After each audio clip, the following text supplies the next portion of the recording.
An instant classic in the Peach Bowl. Texas squeaks by Arizona State 39-31 in two overtimes. We discuss on today's episode of Locked On Longhorns.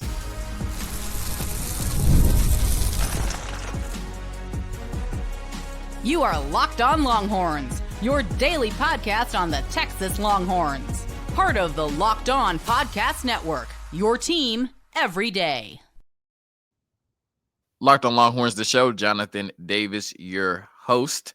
Today's episode of Locked On Longhorns is brought to you by FanDuel. NFL playoffs are almost here, but it's not too late to get in on the regular season action with FanDuel because right now new customers can finish the season strong with $250 in bonus bets if your first $5 bet wins. So visit FanDuel.com to get started. Tony Monk back from his Mickey Mouse Christmas. All right. He was at Disney World for Christmas, but he is back to talk Longhorn football. Talk Texas, Arizona State, Texas 39-31, Arizona State. In the first segment, our takeaways and reactions. In the second segment, our players of the game. And in the third segment, was that targeting by Michael Tabb? Did Texas get lucky? We discuss all of that on today's episode of Locked On Longhorns, part of the Locked On Podcast Network, your team every day. Spoiler alert, Texas did not get lucky, but we'll talk about that in the third segment. It's a lot of people on Twitter, Texas, the refs, blah, blah, blah, blah, whatever. My first takeaway, Tony, and, after the Georgia game, right, because I talked for 10 minutes, you know what I'm saying? And they was like, damn, can Tony talk? So I'm going to try to be very concise today. I'm trying to be very concise today because I ain't let you breathe on the last crossover, allegedly, you know what I'm saying, according to the fans. All the credit in the world to Arizona State, though, for real. They were 13.5-point underdogs, and I normally am like Mr. Respect your opponent. I'm normally, I ain't gonna lie, there was a couple teams on the SEC schedule. I'm like, we finna blow them out. But usually, especially in situations like this, I'm like, Arizona State here for a reason, right? Regardless of what you think about the Big 12, they went, 10-2. They won their conference. They had 11 wins. It's the playoffs. Anything can happen. I was saying this before Clemson. Don't just think that you can walk in on a team and just roll over them, right? And a lot of the talk coming from their side is Texas better not overlook us. And I don't think Texas overlooked Arizona State. And maybe the fans did, maybe they didn't. I just think Arizona State, we found out, is a really good football team, right? And they were there for a reason. And so all the credit in the world goes to them. Like I said, they were 13.5-point underdogs, and they were one play away from beating Texas and shocking the world and moving on to the semifinals to play against Ohio State. So just all the credit in the world to them. They were down 14-3. With 7 minutes left in the first quarter. I mean, it looked like they were about to get blown off the field. Like, it was like, oh, this is over already. Like, to be honest, it did. Yeah, Arizona State don't deserve to be here, right? Yeah. And at that moment, they could have just packed it in and was like, we're right. You're right. We don't deserve to be here. They could have got punched in the mouth and never punched back. They were down 24-8 with 10 minutes left in the game, right? At that point, they're getting stuffed on the goal line. Can't score. The only, they ended up getting a safety and a field goal due to, Trey Wisner getting the ball knocked out, what I'm saying, right into Quinn Ewers' hands. But outside of that, they couldn't get anything going on offense. They were down 24-8 with 10 minutes left.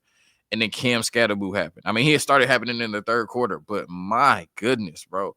Throwing the ball 40 yards, catching the ball for 60 yards. I mean, he's running fades. Like, you know what I'm saying? Like, one-on-one, setting the defender up, late hands, fades. Like, why? You know what I'm saying? What down the field, touchdowns. He couldn't even do two plays in a row, Tony. He couldn't even do two plays in a row without going over there, throwing up, getting some waters. I don't know if he needed an IV. Like, they was acting like he had never played a football game like this against Texas. You know what I'm saying? Like, wear and tear was red, boy. he was over there damn near passed out on the sidelines, just coming in there, scoring, breaking tackles. I mean, just doing everything. Yeah. 284 offensive yards, Tony.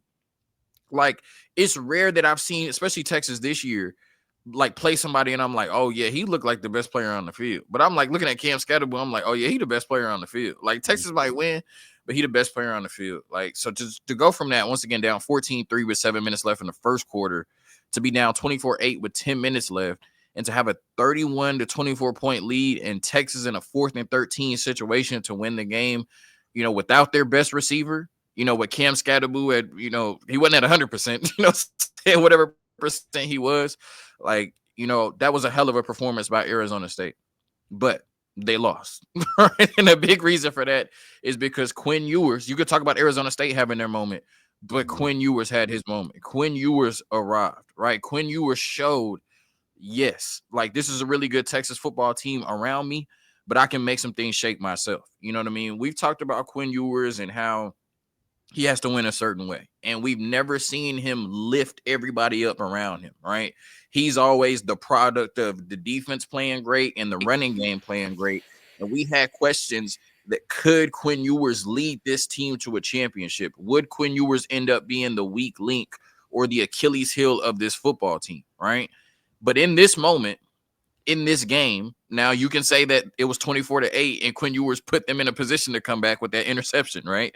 He certainly, he certainly did when they probably could have just kept running the ball and, took the life out of Arizona State. He did give them life. But after that interception, Tony, 11 of 14 for 160 yards and 2 touchdowns after the interception, 322 yards and 3 touchdowns overall, right? Texas is on their last leg once again in overtime. Running game was not dominant.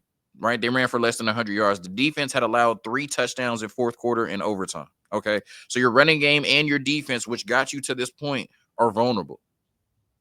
Okay, you get to 4th and 8 in overtime. Your franchise top 10 pick left tackle, Kelvin Banks, false starts. He makes it a 4th and 13.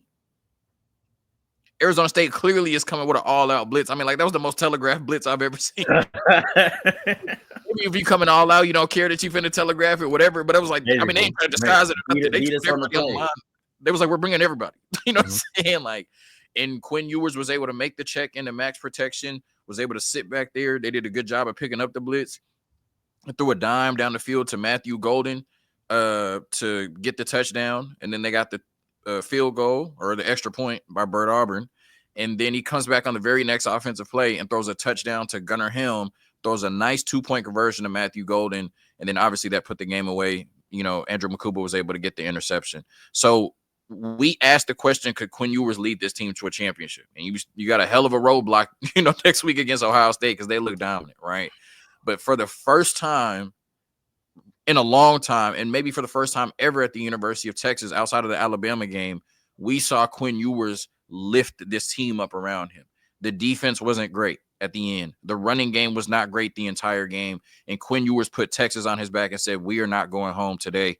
So all the credit in the world to our signal caller and our leader, Quinn Ewers. And then the last thing is Bert Auburn is a liability. We've been saying it for a long time, but we've been beating everybody by 10, 15 points, so it didn't matter. You were going to get in games like this against Georgia and now against Arizona State where you needed Bert Auburn to close games, and he just simply cannot do it. You had 2 opportunities at the end of this game where it didn't even have to go into overtime, and he missed both of those kicks. Steve Sarkisian just laughing with this man, just lying in his face. You know what I'm saying? What was you saying, Sark? Because you don't believe in him. You was nervous. You know what I'm saying over there? You know what I mean? So I don't know what Sark was saying to that boy, but then they showed Sark immediately after that, like right before the kick, and he looked like he was about to, what? You know what I'm saying? He looked like he's about to use the bathroom on himself. So look, Bert Auburn, love his hair. You know what I'm saying? I think he's a great dude, but at this point, you can't trust him. We've seen it in the Georgia game. We've seen it in Arizona State game. In these close games where you need 3 points, where you need a kick, Bert Auburn cannot deliver. And if we're talking about anybody holding us back from winning a championship, if we're talking about anybody being a liability and we can't win a championship with, it's probably Bert Auburn, not Quinn Ewers. And we saw that against Arizona State. But good win for the boys, man. John, I would hate if going forward, Sark needs to devise very, very crafty ways on 3rd and whatever just to get into the end zone because you can't kick a field goal. Like, I would really hate if that needs to be Texas' future from now until the time that we, play the national championship game. Now, I'm just saying that while that's on my mind because that's a real issue. Is like the kicking game is this much of an issue this far into the season for you, and you're one of the best teams in college football, and teams know like, oh, we can't take this in favorable. It's ask Ohio State. Right, CJ Stroud does not have a championship right now because a kicker missed a kick, and that was 50 yards. Like I don't even fault like college kickers when they miss 50-yarders, but you have a kicker that you can't rely on to make a 38-yard field goal. Like if anything's gonna hold Texas back from winning a championship, is that. You know what I'm saying? But go ahead, Tony. Well, shout out to Fire being straight away from Quinn Ewers now, who did. who was asked to show up yesterday. But we did say this early in the season, John. I only need Quinn Ewers just to make a handful, if not even less, half of a handful of plays during a football game when either things are going very well, things are going well for the first time now, probably since Georgia, you didn't run for over 100 yards. So, yeah, you need to pick it up in a passing game. Thankfully, they realize who their number one receiver is now. So we can go out, give that guy a ball and go out and make plays. Gunnar Helm's going to make plays, do all those things. But it was for Quinn Ewers to get us to a game, albeit against a very scrappy Arizona team. John, I do want to talk a second on just the playoff in general and what we've been introduced to with a couple of these teams either not showing up or literally just coming out and standing there. And that looked like the case at first for Arizona. I'm sitting there and watching the first half of the game with my roommate. We're just like, wow, like Arizona doesn't belong here. Just like half of the other teams that we've seen play over the last couple of days, Arizona doesn't belong here. Texas scores within like the first 20 seconds of the game, at least 2 touchdowns. And so we're just like watching this team just kind of stand there in midair. Then the second half kind of comes around. And then here comes Skattebo making all the plays. And he's that video. Skattebo is that video, the one kid that threw the ball to himself and he had to go run 60 yards to go catch it. Like he's making all the plays, run, pass, catch. Shit, I'm supposed to be kicked at some point. Like what could the kid not do? And for him to pick this team up on his back solely and keep them in the game against the one of the top 5 teams in college football that should have probably been a blowout in a whole nother case. Like that was incredible stuff. But it was even more incredible to see Texas have to really pull out a win like this against a team that not many expected to put up a fight that day. And for Quinn Ewers to have to come out after I thought he kind of had a lackluster start to the second half, and he was able to kind of come out after that interception, turn things around, throw for 160 yards, 2 touchdowns. Heck, make the play of the game that Texas actually needed to stay in it. Kudos to Quinn Ewers. Kudos to Quinn Ewers. Kudos to Sark finding ways to get it done in your passing game without having the ability to run. I mean, I wasn't expecting Arizona State to come out and stop the run as they did. Were we due for one of those games? Maybe. I thought Georgia was the only team that could really make Texas struggle in a run game like that. But kudos to Arizona coming out, and they played. They showed up. They were competitive. You send this team in a double overtime, and I really thought, John, man, that we was gonna be coming up on the show with a totally different vibe, because you're talking to overtime, and it only takes one mistake, 1 2-point conversion that you don't convert, or something like that. And Texas was right there on that cusp. And the fact that they're able to get it, and we're talking about, I have real concerns a little bit as far as how we were able to allow Arizona to kind of come back in the game. Now, albeit Skattebo was just one guy, he's the running back, but I don't think we're going to play a running back on his caliber either for the remainder of the playoffs. That's just me personally. But again, just a couple of things to take her up on defense. If defense is going to give me one questionable game throughout this whole entire season, it's going to be come up against Arizona State. Okay, I'm not going to be mad about that. But I think for you having to come together and put together a fairly complete win as a team, I thought they did pretty good against Arizona State, being able to do that. But that kicking game, John, man. And again, I don't know if Sark's going to have to try to devise some ways to get real creative up in the red zone, even with be it a 2-point conversion or whatever the case is, or if you need 40 yards, but you need 10 to get I don't know. But you can't start leaving the game. You can't leave part to the game in the hands of Bert Auburn because he's not delivering for you. Yeah. We've seen now the defense, Cade Klubnik threw a party against them, at Clemson. They scored 24 points. We've now seen Arizona State. My defense ain't nervous in the playoffs, man. 31 points against them, albeit in overtime. Cam Skattebo accounts for almost 300 yards himself. And then now, next week you're going to be going against Ohio State team who scored 40 points, I believe, in both playoff games, right? They haven't really allowed anybody to run the ball, and so it's going to be tough. We're going to see, but survive in advance, and they did that, and you have the right to play another game. And Texas got to line up against Ohio State, but Ohio State got to line up against Texas. So we'll see what happens. Next segment, our players of the game, right? Who shined and who stood out in the Peach Bowl. Like I said, an instant classic, 70 points, 2 overtimes for Texas, who was 2 touchdown favorites over Arizona State. What a great game yesterday. All right, today's episode of Locked On Longhorns brought to you by FanDuel. The NFL playoffs are almost here, but it's not too late to get in on the regular season action with FanDuel, America's #1 sports book. Right now, new customers can finish the season strong with $250 in bonus bets if your first $5 bet wins. Right, so just visit FanDuel.com to join today. That's FanDuel.com for your chance at $250 in bonus bets. Make every moment more with FanDuel, an official sportsbook partner of the National Football League.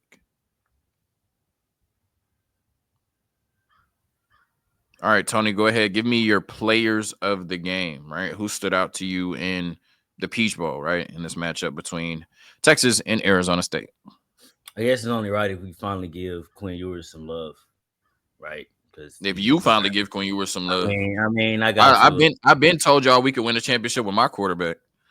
Well, you got 8 up in the last segment where you tried all of this. Don't do all that. Yeah, because we lost to Georgia and everybody turned on Quinn Ewers again. Acted like we couldn't win with him, and look where we are, 2 games away from a national championship on the back of Quinn Ewers' right arm. After facing double overtime and your best player false started. Running game was non-existent. Defense was getting gashed. And that's why Quinn Ewers on the list. And who showed up? Quinn.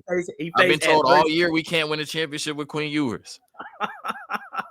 So don't say we finally got to give Quinn his credit. Don't say we. Happy you're getting your moment with Quinn Ewers right now. He's proved everybody right. Oh, Arizona State. Oh, okay. Not necessarily, because I did say we just need to stop talking about Quinn Ewers as it is. We need to stop putting him on a pedestal like he's the reason we win or lose games. So I wouldn't say I was just firmly in Quinn Ewers' camp. I was just we're being too hard on him. But yeah, now we definitely got to give him his shine. We answered everybody's question. We'll give him his shine. Obviously. 320. When the game is in the balance, yeah, we can. He just showed. Yeah, I mean, look, he showed up when he needed him. So again, I said earlier in the segment, Quinn, we only need you to make either a handful or a handful of plays throughout the game, either when things are going right or things are going wrong. Hey, you had no running game. Your defense was turning on you in the whole entire second half. And then after the interception, you come out and then you pretty much play lights out quarterback football. Congratulations. Seriously, when the team needs you to be the guy, you stepped up and you were the guy. Shout out to him. I'm not going to sit up here and beg on Quinn Ewers for anything. I was a little questionable again in the start of the third, but hey, I don't mind being proved wrong if these things lead to wins. If these things lead to wins, John, I do not mind being proved wrong and giving the man his flowers. Shout out to him. Automatic Matthew Golden, stepping out, being a guy today, 149 yards, receiving 1 touchdown. I'm going to go on the defensive side because even though they were kind of selling on the game, I think a couple of guys definitely did stand out to me. I do like how Alfred Collins started out in the run game until things kind of got away from him. I do like how he was active. Makuba obviously getting the game, stealing interception. I thought Jahdae Barron, obviously one of the best cornerbacks in the nation now, was definitely active on yesterday. As far as so many questions that the defense will definitely have to go through this week, those 2 guys especially just kind of stood out on me, just kind of being active in the backfield. Kind of going back to Ewers again. Again, first guy's name I wrote down. Last guy I'm still going to talk about. Being able to come out, getting this game, man, turning around for Texas. Because we'd be talking about a different vibe on this show, and John will be preaching for 15 minutes about Quinn Ewers if he didn't win the game. So shout out to him. Never a doubt. Never a doubt in number 3 on my end. No, I'm just playing. I was sitting there shook as hell. We was 4th and 13. Boy, I was throw up in my mouth, right? You know what I'm saying? Nah, players of the game, obviously Quinn Ewers, 322 yards and 3 touchdowns. I think a quarterback this far into his college career, right? At max, he has 2 games left in college, right? Well, I don't know. There's all the rumors that he might come back and people trying to pay him $6 million to go in the portal. So I don't know. You know what I'm saying? But more than likely, right, he has 2 games left at the University of Texas. Whether he goes somewhere next year, he has 2 games left at the University of Texas. We know that. It's Arch Manning time next season. And so it's rare that you have a quarterback with that much experience still answering questions this late in their career. But I think that was a legitimate question. Have we ever seen Quinn Ewers lift up this very talented Texas team? Or is he a product of having elite, talent at every single position around him? And for the most part, up until this game, I think most people thought Quinn Ewers is a product of having elite talent everywhere around him. And that still may be the truth for the most part. But we wanted to know if Quinn Ewers could come into a game and lift this team up. When everything around him wasn't working, could Quinn Ewers lift this team to victory? And he did that against Arizona State, 322 yards and 3 touchdowns. Like I said, 2 touchdowns and a 2-point conversion after the interception that helped get Arizona State back in the game when it was 24-8, and we were kind of driving down the field to seal the game. So Quinn Ewers, just a hell of a performance. You know, he definitely made up for his own interception and lifted this Texas team to victory. Like you said, Matthew Golden, 7 for 149 and a touchdown. Would you believe? Well, you probably would. Isaiah Bond, 0 catches, 0 yards in this game.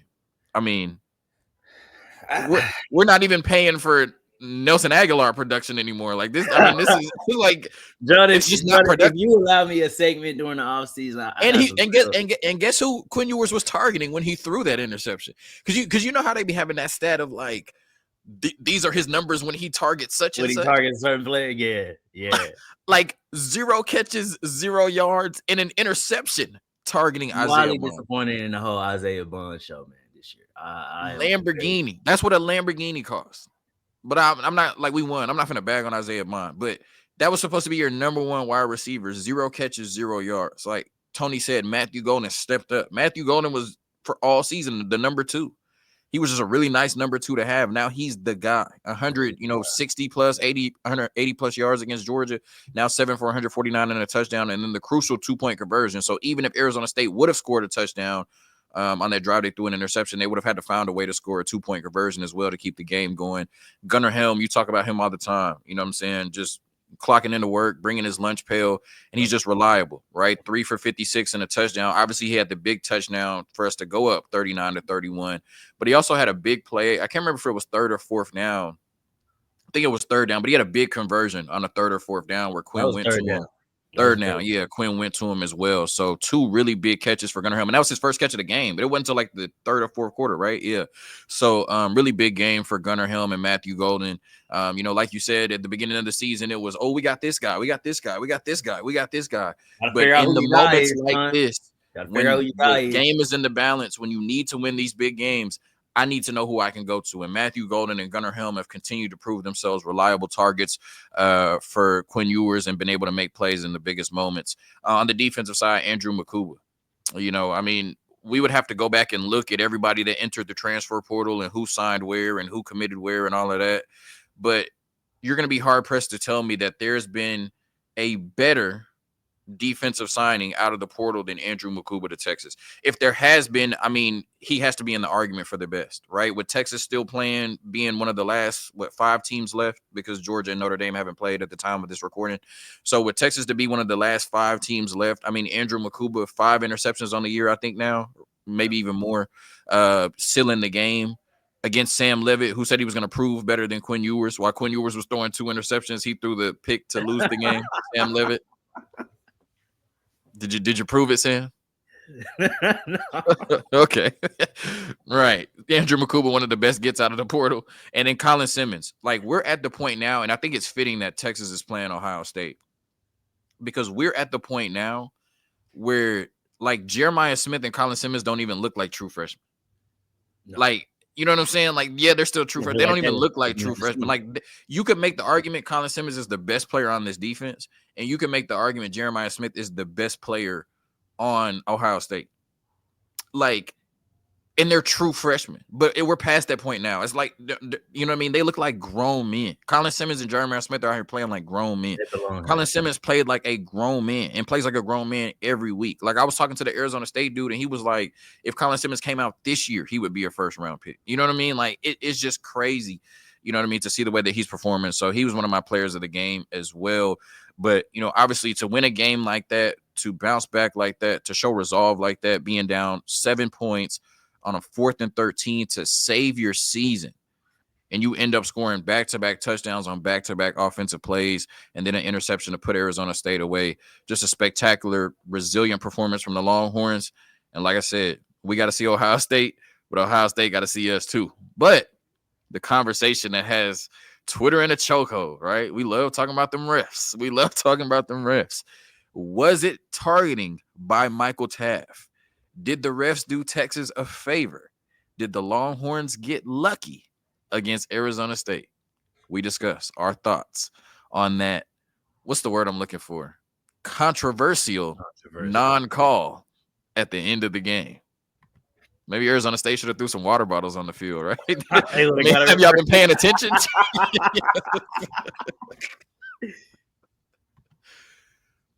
Today's episode of Locked On Longhorns brought to you by Gametime, right? Attending the new 12-team college football playoff games is an incredible experience that brings fans together like never before.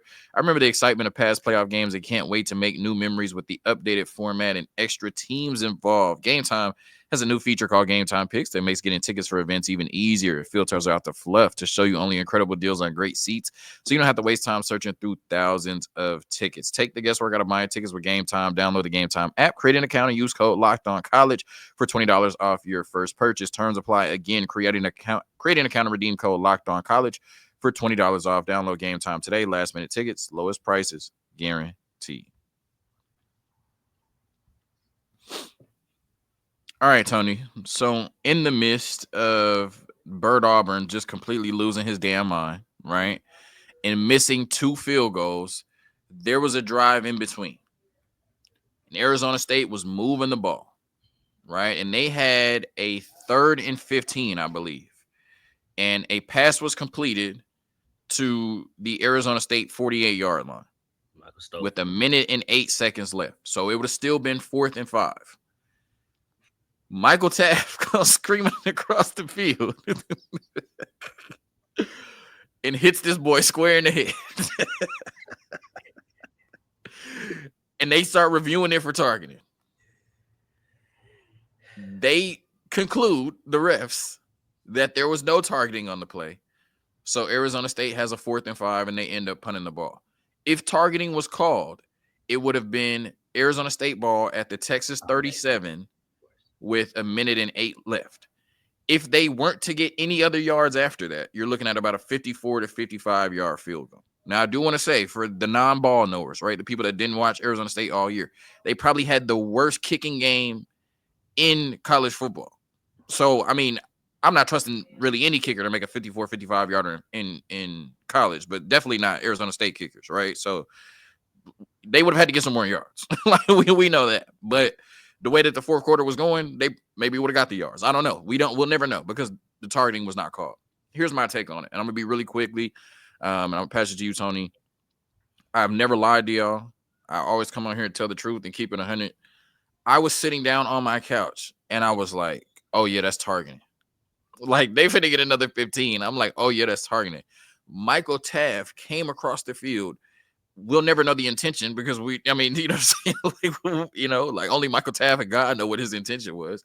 But he came across the field, the receiver caught the ball, and Michael Taft went helmet to helmet against the receiver. Did he launch at him? Not necessarily. You know what I'm saying? And I think that's what all Texas fans are saying on Twitter. Like, they're like looking up the definition of targeting, and they're like, well, he didn't launch. You know what I mean?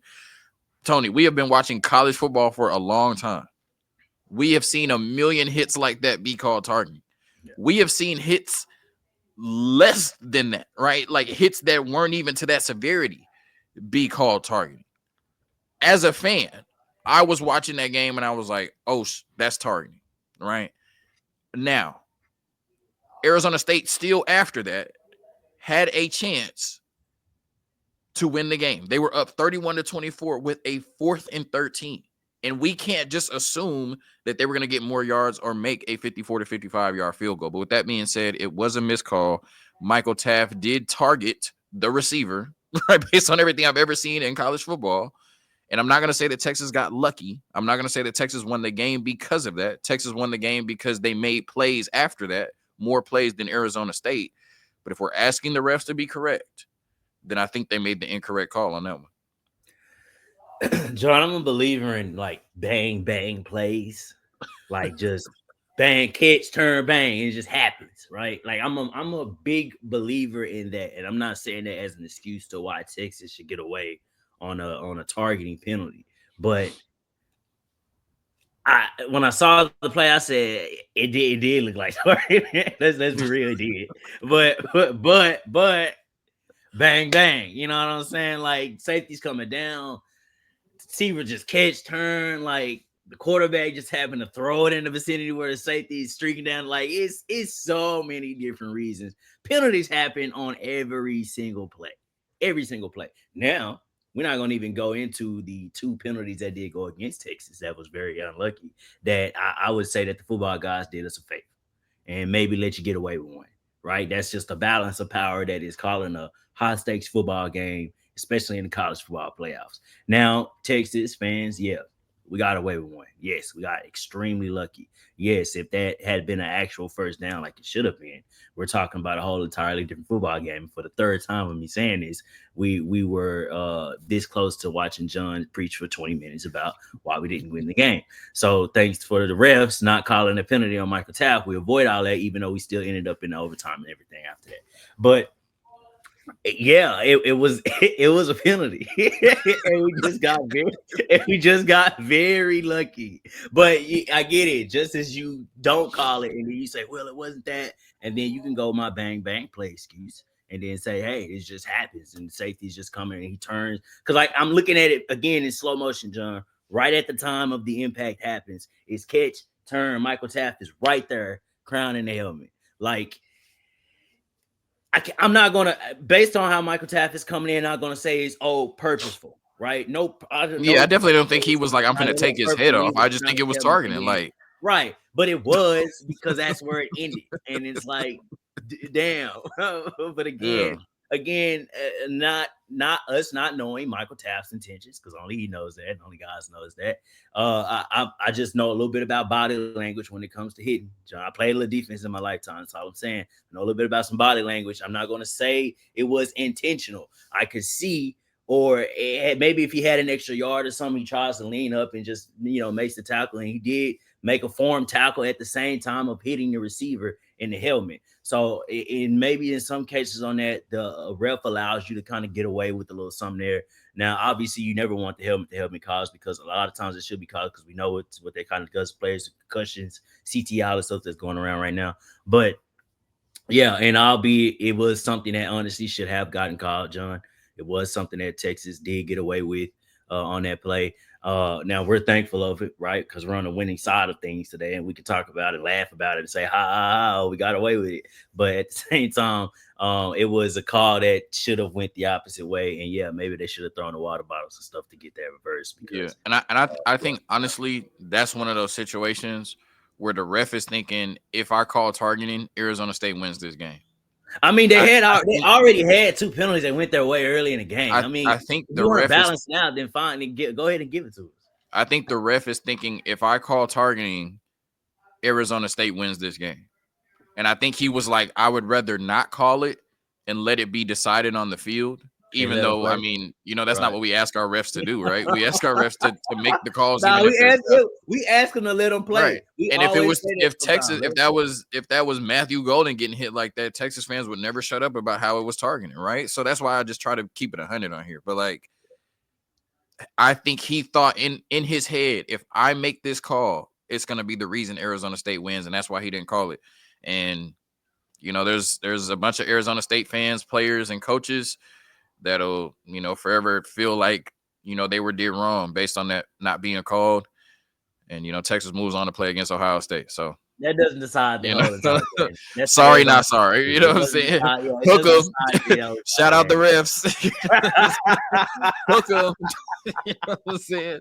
Thank you for tuning in to another episode of Locked On Longhorns, part of the Locked On Podcast Network. Your team every day. Texas, Ohio State. Woo! In Texas. It's gonna be a dogfight, man. Hook 'em. Hold on, before we go, John. The Texas needs this. This is the pre-Georgia game right here. This is literally a team that is on par across the board with what Georgia can do. Texas needs this game. This is a great proven game for themselves to prove that they can stand in the ring for potential round 3 against them Bulldogs, man. I'm excited about it. Hook 'em. And peace.